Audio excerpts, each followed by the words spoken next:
Hey guys, Griffin here at Timbertrain Coffee Depot, and today I'm going to show you how we brew our new Brazil Daterra Anaerobic Guara. Let's get into it.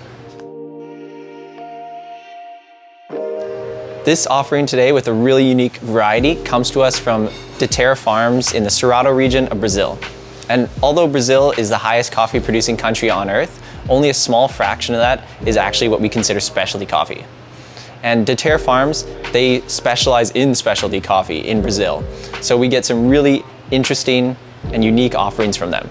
Daterra farms have become really popular due to their innovation and experimentation when it comes to varieties and processing methods.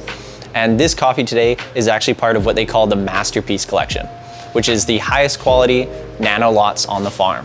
What makes this coffee so unique is its variety. It's called Guara. And Guara is a natural mutation of the catucai plant. And catucai is a variety that's naturally red, and they had a field of catucai growing and saw one plant had just randomly started growing yellow fruits. So they tested this plant and they tasted it and found that it actually is different than the regular catucai. So they named it Guara. And they grew this Guara, and that's the coffee we have today.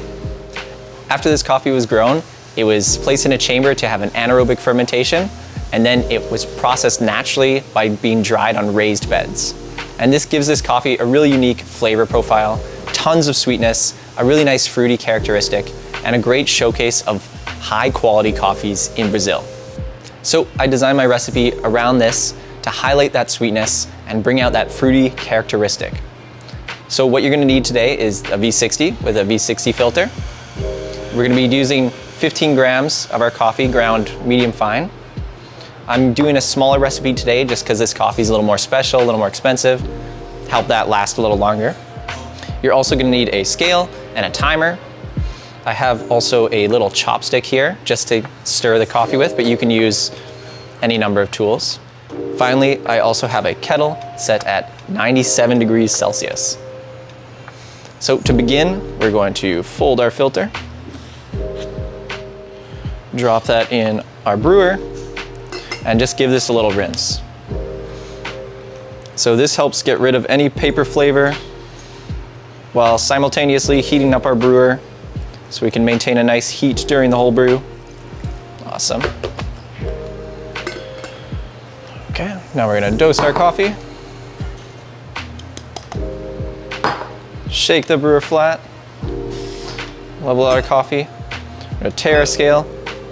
Get our timer set and ready to go. Grab our kettle. And we're gonna start the timer and do a 40 gram bloom. Make sure to saturate all that coffee.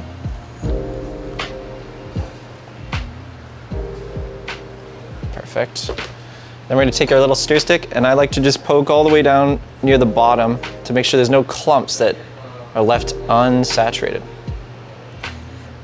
Perfect. You don't have to go too violently with it, just a little bit of agitation. And then our next pour is gonna be at 30 seconds. And this one, we're gonna do a heavy pour right in the center, right up to 100 grams.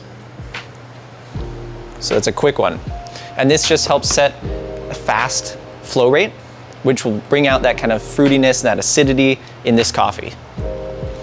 So our next pour is gonna be soon, right before the water kind of touches the bed of the coffee. 50 seconds, we're gonna start a spiral pour up to 180 grams.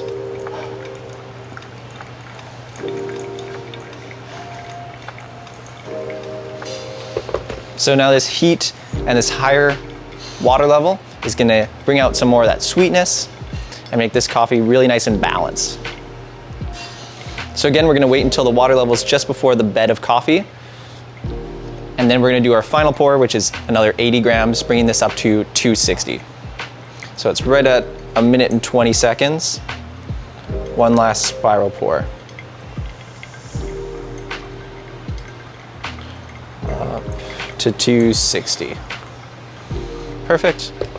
And I always like to give my brewer a little swirl. This just helps level the coffee bed so the water can drain through evenly. And we're looking for a total brew time of about 2 minutes and 30 seconds.